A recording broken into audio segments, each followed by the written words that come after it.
हरे Krishna Krishna Krishna Hare Krishna. So,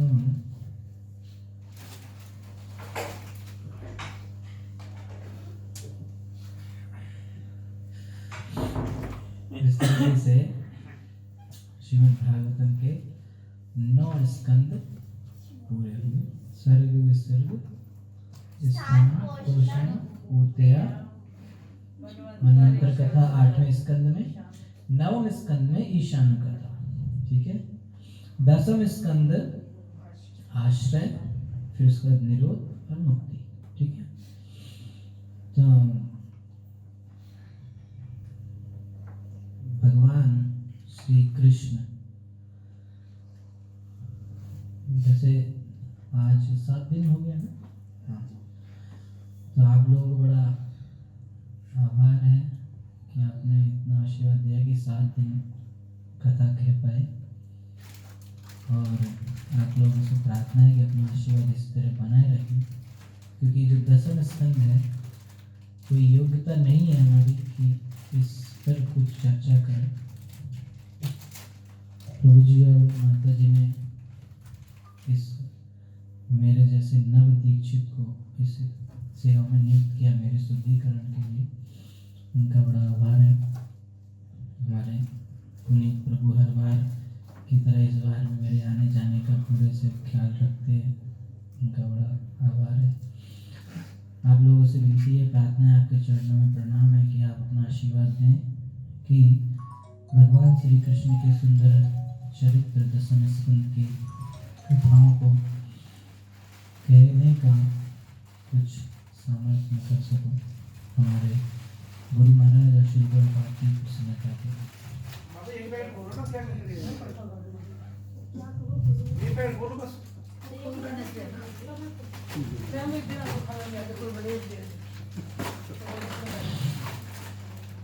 तो 9वें स्कंद के अंत में सुखदेव गोस्वामी ने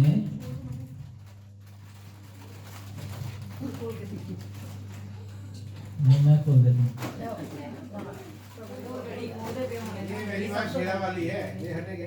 जयकारा शेरा वाली का।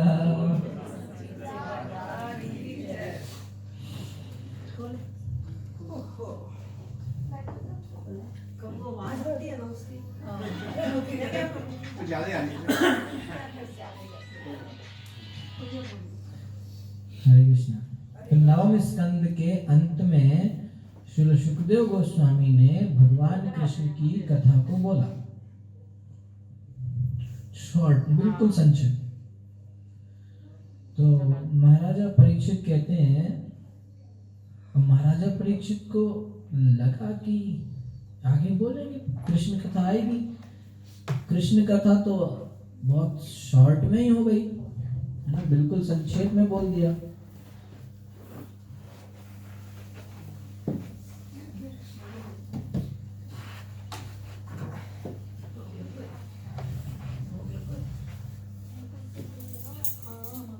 तो ध्यान देने वाली बात है कि महाराज परीक्षित कहते हैं, चूंकि सुखदेव गोस्वामी ने बहुत संक्षेप में कथा कृष्ण की क्यों कही, क्योंकि वे जानना चाहते थे कि अभी तक इतने दिन हो गए हैं, अभी तक परीक्षित महाराज का कितना उत्साह है, कितना उनका इच्छा है, इसको जानने के लिए उनको शॉर्ट में बोला। तो परीक्षित महाराज तो कहते नहीं, कहते हैं कि भगवान की महिमाओं का, लीलाओं का रसास्वादन तो वही व्यक्ति कर सकता है जिसको भौतिक जगत से आकर्षण बिल्कुल खत्म हो गया है, और दवा भी वही है ना। तो इस तरीके से परीक्षित महाराज कहते हैं कि हे सुखदेव गोस्वामी, आपने तो इतने संक्षेप में बता दिया, इसमें मेरे हृदय को संतुष्टि नहीं मिली है। आप कृपया करके कृष्ण के बारे में, कृष्ण कथा को विस्तार से कहिए। भगवान कृष्ण की एक एक लीलाओं को बिल्कुल कैसे कहिए, बिल्कुल विस्तार से कहिए, क्योंकि 9वें स्कंद तक मैंने सुना ही इसलिए है कि 10वें स्कंद का रस मुझे मिलेगा। अब आप कृष्ण के बारे में मुझे विस्तार से बताइए, है ना। तो भगवान श्री कृष्ण शुरू में भी आया है कि लोगों को भ्रम न हो जाए, क्योंकि कृष्ण की जो लीलाएं हैं इतनी चकित करने वाली हैं, भ्रमित करने वाली हैं कि लोग उनको समझेंगे नहीं। भगवान राम की सीधी सीधी लीलाओं पे तो उंगलियां उठ गई, तो कृष्ण पे तो फिर बहुत समस्या हो सकती है। इसलिए कृष्ण की लीलाओं को हम अच्छे से समझ सकें, इसलिए 9 स्कंद बोले गए, है कि नहीं। तो इस तत्व को समझना सबसे महत्वपूर्ण चीज है। किस तत्व को? कृष्ण तत्व को। कृष्ण तत्व को नहीं समझेंगे और कृष्ण लीला में घुस जाएंगे तो समस्या हो सकती है। हमें ऐसा लग सकता है कि ये लीला तो मैं भी कर सकता हूँ, क्यों ना मैं रासलीला करूं, है कि नहीं। ये नहीं लगेगा कि क्यों ना मैं पहाड़ उठाऊं, ये नहीं लगेगा क्यों मैं आग को खा लूं, ऐसा भी नहीं लगेगा सांपों के बीच में कूद जाऊं, ऐसा नहीं लगेगा। पर ये लग सकता है कि रासलीला तो की जा सकती है कि नहीं। बोलो हरि बोल, है कि नहीं। तो ये भ्रम ना हो, है ना। तो इसीलिए शुरू से इस भ्रम को तोड़ने के लिए इतनी लीलाएं बताई गई हैं, इतनी वही कृष्ण है, वही कृष्ण है। सभी बड़े बड़े महाजनों ने आके स्तुतियां गाई हैं उन कृष्ण की, है कि नहीं, है ना। तो इतने सभी महाजन, ब्रह्मा, शिव सबसे सुना है हमने, लक्ष्मी सबसे सुना है ना। तब जब हमें ये सुनने को आ जाएगा कि यार ब्रह्मा जी ऐसा कह रहे हैं, नारद ऐसा कह रहे हैं, स्वयंभू मनु ऐसा कह रहे हैं, कुमार भगवान के चरण की तुलसी की गंध ले रहे हैं, है कि नहीं। शिव स्वयं क्या किए, उनके चरण के धोवन को कहाँ रखा है, अपने सिर पे। तो ब्रह्मा शिव जिनके चरण के, ब्रह्मा जी ने अपने कमंडल में रखा है। कमंडल में सबसे शुद्ध चीज रखी जाती है, सिर पे कोई एवं ही किसी दूसरे के पैर का धोवन अपने सिर पे लेके नहीं घूमता। तो जब हम ये सब समझ लेंगे और कैसे भगवान ने सृष्टि की रचना करी। आचार्य बताते हैं कि जो सृष्टि है ये कृष्ण का साधारण जीव के प्रति प्रेम पत्र है। कृष्ण ने जीव को वापस भगवत धाम में लाने के लिए सृष्टि की रचना की है। तो इतना प्रेम कृष्ण हमसे करते हैं कि उन्होंने इतना बड़ा प्रपंच रचा, इतनी बड़ी सृष्टि रची कि हम इसको समझें कि हमारे सुहृद,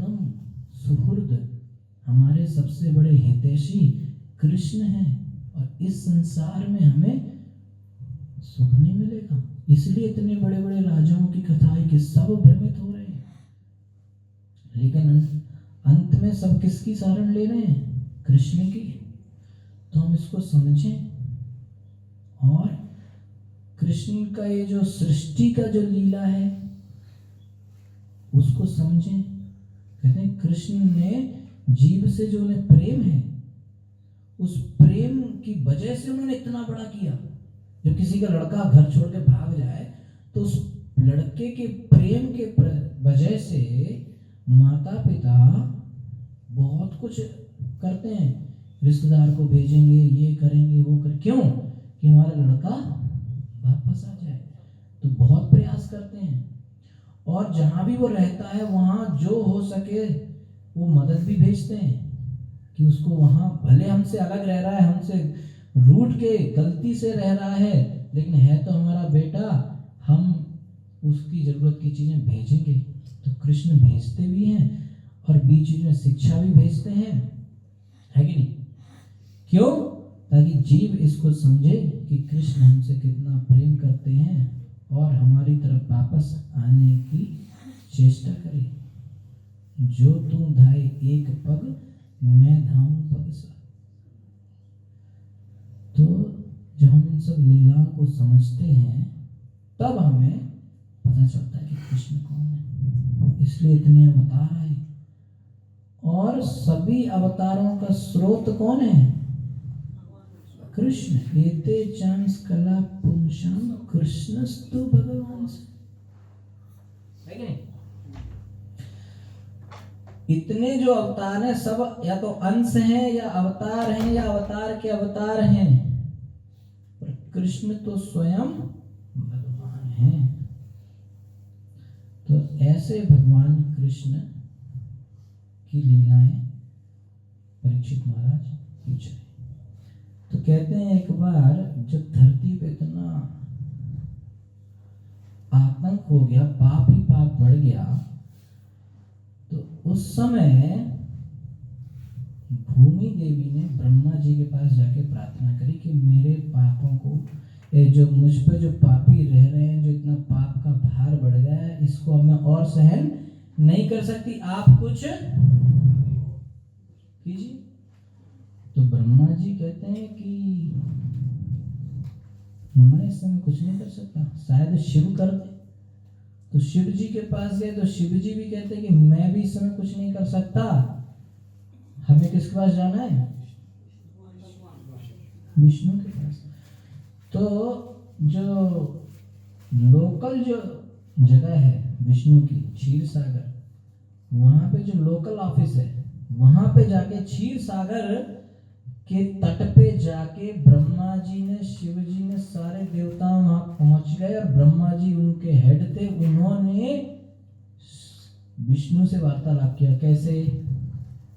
वायरलेस। वहां पर टेक्नोलॉजी थी। तो भगवान, उन्होंने ध्यान किया, वहां से उन्होंने मैसेज दिया कि चिंता की बात नहीं है, सबको बोल दो कि मैं आने वाला हूं और सब समस्याओं का समाधान कर दूंगा। जैसा मैंने बोला है वैसा मैं करूंगा। और आप सब भी, कौन?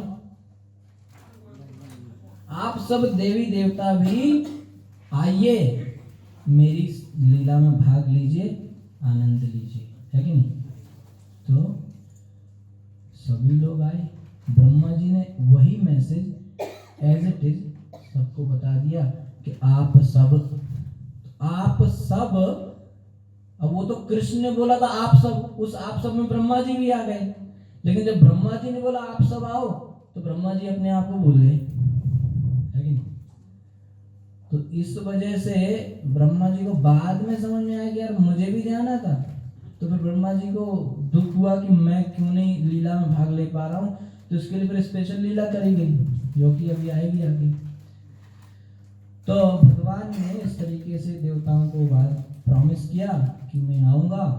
और फिर भगवान जो है माता देवकी के घर में आए।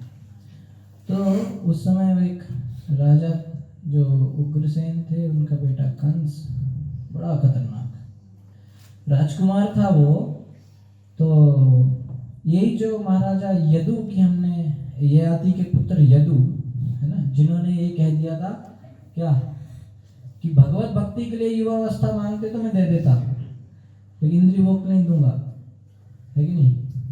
तो इन महाराजा यदु के वंश में जन्म हुआ महाराजा वृष्णि का, और उन्हीं के वंश में फिर आगे वसुदेव एक राजा थे। और इन वसुदेव का विवाह हुआ देवकी से, जो कि कंस की बहन थी। तो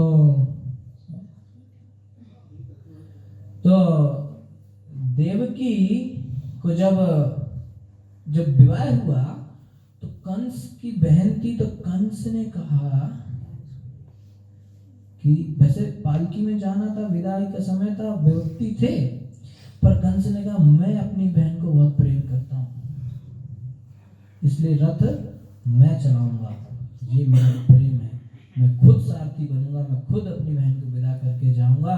तो विदा करने के लिए रथ पे बैठा और रथ को आगे बढ़ाया। आकाशवाणी हुई कि हे दुष्ट कंस, हे दुष्ट कंस, मूर्ख हो तुम, महामूर्ख हो, जिस देवकी को तुम इतने प्रेम से लेके जा रहे हो, इसी देवकी का 8वां पुत्र तुम्हारा काल होगा। इसको सुन के कंस कहता हरि बोल। कंस तो बिल्कुल ही यू टर्न मार गया। अभी तो वो मेरी बहन है, मैं रथ चलाऊंगा, मैं उससे प्रेम करता हूं, मैं विदा करूंगा, ऐसा सुना तलवार खींच लिया। जो अपनी इंद्रियों पर केंद्रित होता है ना व्यक्ति, ऐसे होता है, खाली बाहर बार मेरा भाई, मेरी माँ, ये सब बोलते हैं बड़ी बड़ी, अब मैं अपने भाई के लिए कर दूंगा, मैं अपनी माँ के लिए कर दूंगा, मैं ये कर दूंगा, मैं वो कर दूंगा। और जब अपना इंद्रिय भोग, अपने ही उसमें कुछ समस्या आई तो उसी माँ को गाली देंगे, उसी भाई से लड़ेंगे। पूरा वैसा नेचर जो रखते हैं वो कंस के साइड वाले है ना, वो कंस के साइड वाले। अच्छे लोग कौन है वो देखो आप, हमने भी कथा सुनी थी महाराजा अम्बरीश की, जिसको मारने को उसके लिए करें इनकी रक्षा करो। प्रहलाद महाराज, भले उसके पिता ने बहुत कुछ किया पर कहते इनका भी उद्धार करो, है ना, ये भक्त का लक्षण होता है। तो कंस जब इस तरीके से मारने के लिए तैयार हो गया तो वसुदेव ने बहुत समझाया।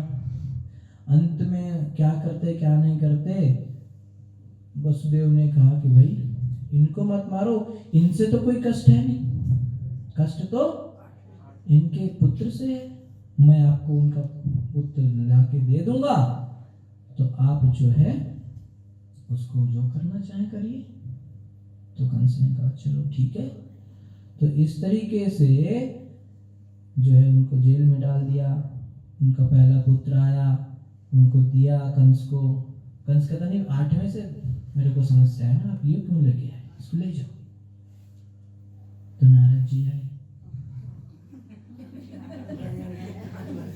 तो नारद जी को लगा कि यार ऐसे करके तो बहुत टाइम हो जाएगा, भगवान कब आएंगे, जल्दी आना चाहिए।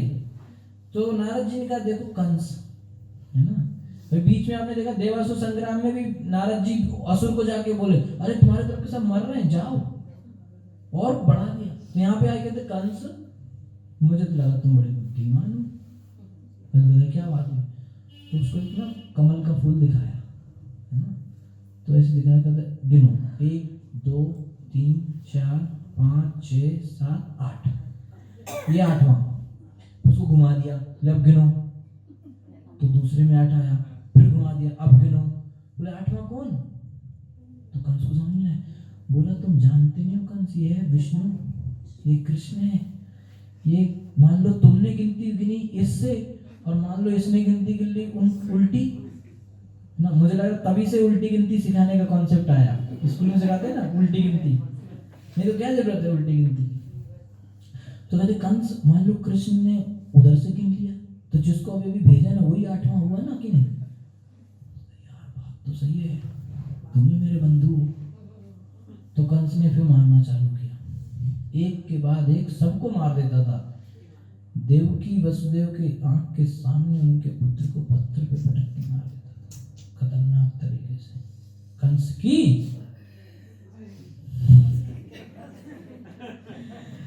तो फिर क्या हुआ, फिर इस तरीके से सभी लोग बड़े परेशान थे। कंस तो अपने पिता को भी जेल में डाल के राजा भी बन गया, पूरा अत्याचार। अब उसका 6 पुत्र मार दिए देवकी के, है ना। अब सोचो आप, हम सोचें कि हम तो इतनी भक्ति कर रहे हैं, हमें एक भी कष्ट नहीं आना चाहिए जीवन में, लेकिन यहाँ देवकी हैं जिनको भगवान ने स्वयं वरदान दिया था कि मैं आपके पुत्र के रूप में आऊंगा, उनको इतना कष्ट मिल रहा है कि आंख के सामने 1 नहीं 2 नहीं 3 नहीं 6 के 6 पुत्रों को नवजात स्थिति में मार दिया। अब इससे ज्यादा कष्ट और क्या हो सकता है। तो हमें जो कष्ट मिल रहा है और देवकी माता को जो कष्ट मिला, कोई तुलना है क्या? तो कंप्लेन करने का अधिकार है क्या हमें? कोई नहीं। देवकी माता ने कभी कंप्लेन नहीं किया। इसके बाद बहुत इंपॉर्टेंट चीज है, भगवान ने अपनी शक्ति को बोला माया को कि अब जो 7वां गर्भ आएगा उसको आपको, ये टेक्नोलॉजी उसी समय थी भगवान के पास, अभी हमारे भौतिक जगत के साइंटिस्टों के पास नहीं है। भगवान कहते हैं कि 7वें गर्भ को देवकी के गर्भ से निकाल के रोहिणी के गर्भ में डाला।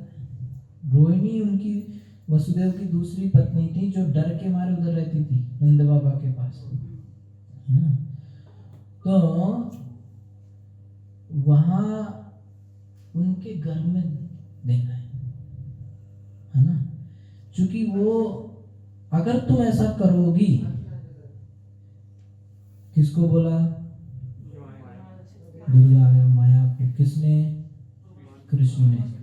तो इससे ये सिद्ध हो रहा है कि जन्म से पहले कृष्ण थे, है ना। कहीं हमें लगे कि वो तो कृष्ण तो तब हुए जब जन्म हुआ, नहीं। कृष्ण, अभी इसीलिए इतनी लीलाएं हमने सुनी कि कृष्ण से विष्णु आए, विष्णु से कृष्ण नहीं आए। ये भ्रम अगर है तो विष्णु से कृष्ण नहीं आए, कृष्ण से विष्णु आते हैं। पहले महाविष्णु, फिर गर्भोदक्षाई, फिर क्षीरोदक्षाई, तीन विष्णु है कि नहीं। तो वही कृष्ण ने कहा कि जाओ तुम ऐसा कर दो, अगर तुम ऐसा कर दोगी तो मैं तुम्हें स्पेशल पावर दूंगा। किसको? क्या पावर दूंगा? मैं पावर दूंगा कि तुम्हारे पास जो भी आएगा तुम उसकी हर इच्छा को पूरा करने की शक्ति रखोगी। और तुम्हारे नाम होंगे दुर्गा, अंबिका, चंडी, काली, ऐसे करके कई नाम बताए, वैष्णवी, है ना, वैष्णव माता। तो इस तरीके से भगवान ये भागवत में सिद्ध कर रहा है कि किसकी आज्ञा पे दुर्गा चलती है? भगवान की, है ना। गीता और ब्रह्म संहिता में भी आता है कि जो सब कुछ करती हैं वो किसके कंट्रोल में रहती हैं, है ना। सृष्टि लीला में भी हमने देखा, है ना। तो भगवान ने इस तरीके से उनको आदेश दिया, उन्होंने जो है गर्भ को ट्रांसफर करके रोहिणी के गर्भ में डाला। इस वजह से उनका नाम पड़ा संकर्षण, रोहिणी नंदन। इसके बाद अब आचार्य लोग बताते हैं कि कृष्ण को बुलाना इतना आसान नहीं है। ये है तत्व की बात। कृष्ण को बुलाना इतना आसान नहीं है कि हम बस कुछ भी करें और आ जाएं। यहाँ पे 6 पुत्र मरे हैं। तो जब हमारे हृदय से भी काम, क्रोध, लोभ, मोह, मद, मत्सर 6 के 6 मरेंगे, तब कुछ सोचो, पहली बात। और उसके बाद क्या होगा? बलराम जी का आविर्भाव होना चाहिए। बलराम जी आदि गुरु हैं। जब वो आदि गुरु बलराम, पहले तो 6 चीजें हटाएं, क्लियर करें, और फिर बलराम जी की कृपा होगी। पहले आप खेत से सारी गंदगी हटाइए, खरपतवार जो भी है सब हटा दीजिए, फिर खेत की जुताई होती है। सही है गलत है? मैंने खेती नहीं करी है कि नहीं? तो फिर खेत की जुताई होती है, फिर तो कुछ बात आगे बढ़ेगी। इसीलिए बलराम जी के पास क्या रहता है? हल रहता है। तो पहले ये काम, क्रोध, लोभ, मोह, मद, मत्सर, कचड़े को हटाओ 6 के 6, और फिर गुरु कृपा चाहिए। वो बलराम जो गुरु हैं वो बलराम जी की चेन है, उन्हीं की लाइन में है वो सब। तो उन बलराम जी की कृपा कैसे मिलेगी? गुरु के माध्यम से मिलेगी। कई लोग कहते हैं कि गुरु की क्या जरूरत है, मैं हूं और भगवान है हमारे बीच में, और क्यों तीसरा क्यों? तो कैसे होगा? तो जब बलराम जी की कृपा मिलती है, जब गुरु की कृपा मिलती है, तो बलराम जी हल से हमारे हृदय में जुताई करके इसको कृष्ण के आविर्भाव के लिए रेडी बनाते हैं। तैयार करते हैं। बलराम जी की, है ना, बलराम जी को हल्के में ना लें। बिना बलराम जी के नहीं होने वाला कुछ भी। श्रील प्रभुपाद कहते हैं कि कृष्ण और बलराम में इतना ही फर्क है, रंग का बस। तो फिर वो बलराम जी, इसीलिए 6 पुत्र मरे, फिर साथ में बलराम जी आए और फिर जगह शुद्ध हो जाती है, फिर कृष्ण आते। तो जब कृष्ण आए, पहले आए वसुदेव के हृदय में, और फिर वसुदेव के हृदय से देवकी के हृदय में। ये कोई भौतिक जगत में जैसे संतान की उत्पत्ति होती है वैसा कुछ भी नहीं है, ये दिव्य है। इसको समझ पाना बड़ा मुश्किल है। भगवान गीता में कहते हैं जो मेरे जन्म कर्म को समझ गया उसको पुनर्जन्म नहीं है। तो भगवान कहाँ है पहले? किसके? वसुदेव के। फिर वसुदेव के हृदय से गए देवकी के हृदय में, और फिर देवकी के गर्भ में। और जब ऐसा हो गया तो देवकी बिल्कुल तेज से भर गई, प्रकाश ही प्रकाश। कंस भी समझ गया इस बार लग रहा है आ गया है कि नहीं? तो देवता आए, बड़ा सभी देवता आए जेल में, भगवान को प्रार्थना किया, स्तुति किया कि हे भगवान आप सत्य हैं, सत्यम, आपने जो प्रॉमिस किया था आज पूरा किया, आप आ गए। इस तरीके से भगवान जो है हमारे हृदय में कब होगा उनका आविर्भाव? जब तो 6 चीजें निकले, बलराम जी की कृपा हो, गुरु की कृपा हो, फिर कृष्ण का आविर्भाव होगा। किसकी कृपा से? गुरु की कृपा से। गुरु ही हमें कृष्ण दिला सकते हैं। इस तरीके से जो है भाद्रपद कृष्ण अष्टमी को भगवान श्री कृष्णचंद्र उस मथुरा की जेल में एक पॉइंट समझाएंगे और उसके बाद आते हैं, ठीक है? तो भगवान अवतार, भगवान स्वयं प्रकट हुए, कृष्ण स्वयं गोलोक से आए, कोई उनमें भेद नहीं है, स्वयं कृष्ण आए। तो जब हम ये समझने वाली बात है कि जिस तरीके से हमें भगवान कृष्ण के जन्म की खुशी होती है, हम जन्माष्टमी इतने अच्छे से मनाते हैं। चैतन्य चरितामृत में भी वर्णन है, शास्त्र भी कहता है कली काल नाम रूप कृष्ण अवतार। कलयुग के समय में कृष्ण अवतार कैसे होता है? नाम के रूप में। तो जब हम बोलते हैं कृष्ण तो अवतार हुए, भगवान प्रकट हुए। नाम और नामी में कोई अंतर नहीं है ना, है कि नहीं? कृष्ण और कृष्ण नाम में कोई अंतर नहीं है। तो ये जब हम जप करते हैं, तो जब हम कृष्ण बोलते हैं, हरे कृष्ण कृष्ण कृष्ण हरे हरे, हरे राम राम राम हरे हरे, जब हम जप करते हैं, जब हम कीर्तन करते हैं और बार बार कृष्ण का नाम लेते हैं, तो कृष्ण वहां आएंगे। कृष्ण का नाम ही कृष्ण है, अंतर नहीं है। तो कृष्ण, अब कली काल नाम रूप कृष्ण अवतार, तो कृष्ण तो तब भी प्रकट हो रहे हैं। तो क्या जो हमें जन्माष्टमी वाले दिन खुशी होती है, क्या वो हर दिन होती है? जब हम 16,108 है कि नहीं, 16 इंटू 108 है कि नहीं, उतने बार हम बोलते हैं भगवान के नाम, तो क्या हमें खुशी होती है? नहीं होती।